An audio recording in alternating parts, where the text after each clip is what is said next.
Hi everybody, welcome to another episode of Science with Jane. I know I've been away for a little while. I started remote learning with my own students, so that has taken up some of my time, a lot of my time. It's been pretty awesome to see them all again. So if any of them are watching, hi, it's me again. So today on Science with Jane, we are going to learn about the states of matter. So states of matter is a way that scientists use to talk about matter. But before we talk about states of matter, we sort of have to talk about what is matter in general. So all of the things that have mass and volume and take up space in our world are called matter. So most of the things that you know, like have around that you can touch, or even things like very far away that you can see but you can't actually touch them, those are matter.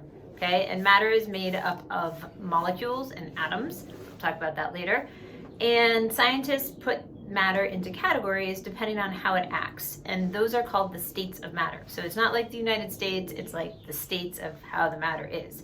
And the three most common ones are solid, liquid, and gas. You've probably heard those before. So we're going to talk a little bit about each state of matter and then get into some activities and other kinds of stuff. There are other states of matter besides those three, so if you are an older kid or interested in that, that comes at the end, or you can look at the bottom of the worksheet. Okay, so first we have solids, like this lovely wooden block. Solids have a definite shape, so this is the shape that it is, and it stays that shape. And it also has a definite volume. I can't just like shrink it or like make it bigger or anything like that. Now some solids are solid, but you can bend them. So let me give you an example of that.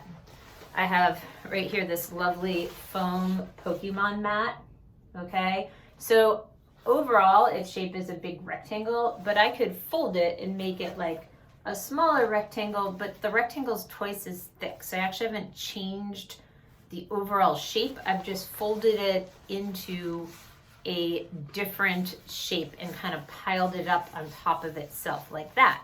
So that still counts as a solid, okay? So some solids are bendable, but you could always then, unfold it back to its original shape. So it still counts as a solid, okay? That confuses me a little bit too, like paper is solid, you can fold it. My clothes are solid, but they kind of can fit my shape. So solids can be sort of bendy, but it keeps the overall shape of the jacket. And that's why it's useful as a jacket. If I had a liquid jacket, it would not be useful. Which brings us to our next state of matter, which is liquid. So liquids, I'm sure you're familiar with liquids. One of the most common ones that we are all familiar with is water. So I have here some water that's just been dried blue. It is not actually Tropicana orange juice that's blue because that would be weird. So liquids pour and they have no definite shape. I can change the shape of this water really easily and not just folding, like completely change it. So I'm going to do a little example of that. We'll see how good my pouring skills are. I have this lovely, I think it used to be balsamic vinegar, super fancy, interestingly shaped bottle with like this hole in the bottom. So I can pour this carefully so I don't make a huge mess. And it takes the shape of the container. And it's actually like a weird sort of like indent star shape almost of that liquid. And that's because liquids have the ability to ooze and pour and to take the shape of whatever you put them in. So I can have a liquid that's that shape, or I could take this same liquid and I could make it have this shape. So it will always pour and take the shape of the bottom of the container. Now, you might say, why does it take the shape of the bottom of the container?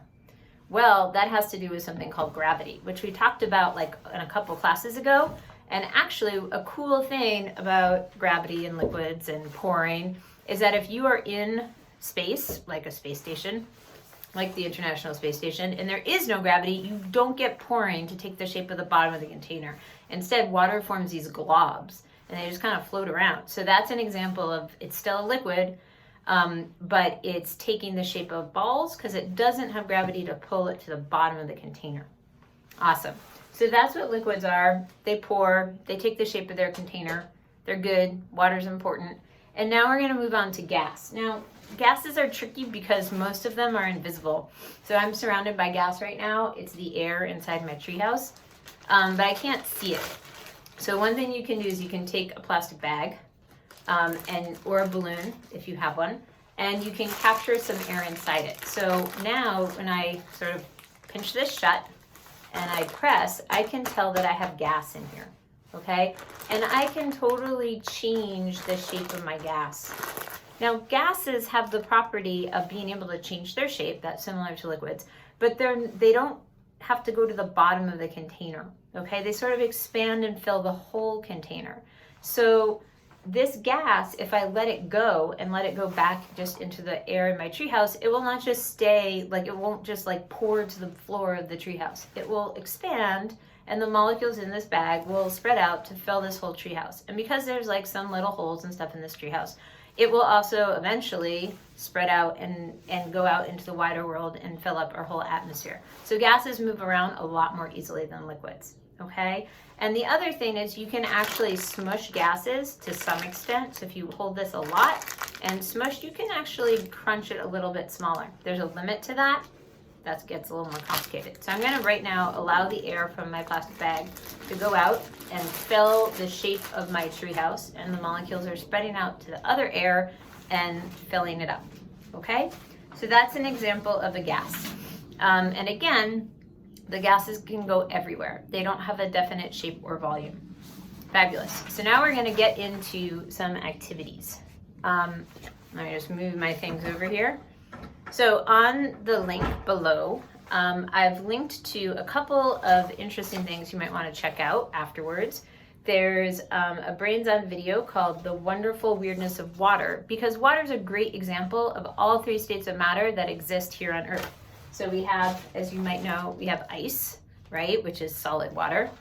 We have liquid water, which in this case I dyed blue so you could see it better. And then we also have water vapor, which is invisible in the air all around me right now, okay? So this podcast, even though it's about water, talks a lot about the states of matter of water, so I recommend it. You can also watch this They Might Be Giants, the They Might Be Giants band sing about solid, liquid, and gas, one of my favorite songs. And then I've linked to two Brain Pops, Brain Pop Junior for younger kids, Brain Pop Regular for older kids, about states of matter. And that has a lot of good information. And now we're ready to move on to the activities. Okay, so I call this first one, Become a Molecule. It says, follow the molecule moving directions from the Science with Jane video. That's what we're doing right now. And then it says, let me just change this up here. You can do this with toys. I'm gonna demo it with toys, or with your whole body.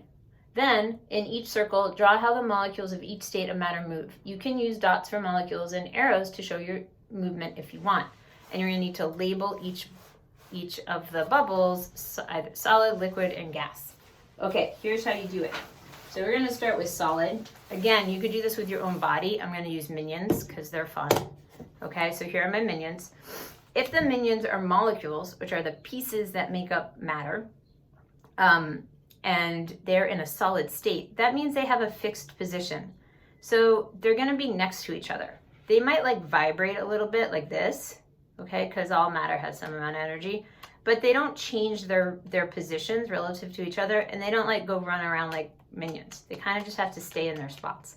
So you could try that with your whole body, or you could get some toys and make your toys do that, okay? So that is what state of matter?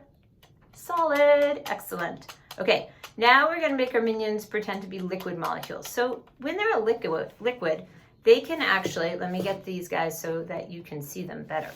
Gotta move my camera. Okay. Oh, sorry, technical issues.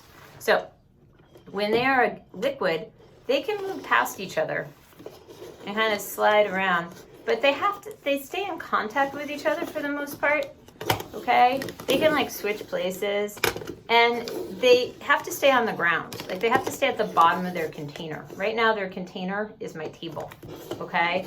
So if you're doing this with your body, you could kind of like move around. And if you're doing it with someone else, that would be ideal. Or a pet. You have to like stay next to that other person or your pet, and kind of slide past each other. All right, now we're gonna make those molecules move, their minion molecules move like they are a gas. And this is the most fun, especially if you're doing it with your own body. I don't think there's enough room in my treehouse to do this. And if you're doing this inside, you have to like Make sure you don't crash into walls or break anything. Okay, molecules in a gas are not bound to stay next to each other. They're not even bound to stay at the bottom of their container. So since I have toys, I can make them like fly all around. So my minion molecules as a gas can just go wherever they want to go. Now I know you can't fly, so you can do this with your own body by jumping, by like running, but safely around. If you're doing this with another person, you can get far away from them. You can come back together, just don't crash, okay? You move all over the place. The idea is that molecules that are in a gas form, I'll separate these guys, molecules that minions and molecules that are in a gas form can move all around. And that's why gases have the property of filling up whatever space they're in, which is super cool. All right, I'm gonna move my minions to the side so they're not distracting. They distract me too. And now I'm gonna move on to what you do on the worksheet. So just to circle back to the circles, you're gonna label solid, liquid, and gas, one for each bubble, and draw how the molecules or minions or your own body move in those different states of matter. I suggest if you want, you can use dots for molecules and arrows to show movement. If you have a different way to show that, totally awesome. Okay, moving on to the second part of the activity. Here we go. It says, do a states of matter scavenger hunt. So go outside, look out a window, or look around your house. Decide if objects that you see are solid, liquid, or gas. Write the object name or draw its picture in the correct column, solid, liquid, gas. Here it is. So I want to give like a word of caution about the complications of this. Some things are more than one state of matter put together. So for example, I am more than one state of matter put together. Most living things, basically all living things, have solids, liquids, and gases inside them. Because when I breathe in, air goes into my lungs, that's my gas, right? My blood, the inside of my cells, my tears, all those things are made up of liquid, okay? And then other parts of me are solids. So living things are kind of hard to put in one category. So I suggest you do this for non-living things. It's much easier. Okay, then here's some questions to talk it over. What kind of matter did you see? How are all the solids the same? How are they different? And you can ask that same question for the liquids and the gases as well. Here are some options for older kids. So if you're a younger kid and you don't want to listen to this, have an awesome day. Have fun exploring states of matter and be safe out there. Now, if you're an older kid, so there are definitely other states of matter. There's this thing called plasma. There's also a Bose-Einstein condensate, which is like super cool. So you can check out the Brain Pop, the non-junior Brain Pop that I posted at the beginning of this document, which talks about those things. And there's also this link about plasma if you want more information. Also, there's some matter that acts like a mixture between solid and liquid because it actually is a mixture with containing both solids and liquids. And some of those are called, a certain kind of that is called a colloid, which I always say incorrectly, sorry. So slime, which you might be familiar with, is a colloid. It has properties of both solids and liquids, and so is ooze. There's a link here that you can click on to make ooze yourself. Sometimes people call ooze oobleck. It's the same thing for this recipe. And that has properties that are in between. Awesome. So another challenge would be to do this states of matter scavenger hunt with a specific focus, like while you're making dinner or taking a walk outside. So instead of just like all things, try to fit them into these categories, see if you can challenge yourself with like a narrower focus for your scavenger hunt.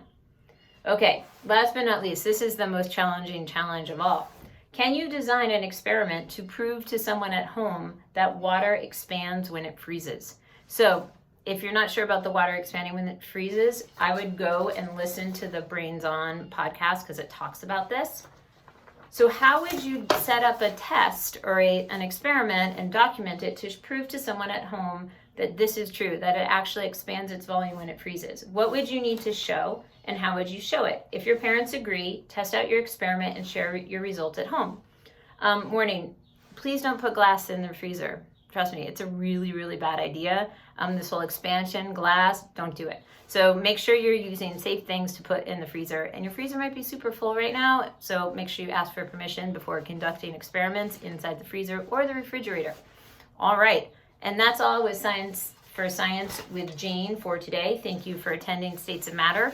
I hope you are all doing well. I am on a once a weekly goal for this, so if you need more episodes, you can go back. There's a lot more that I did when I was on March break. Okay, bye.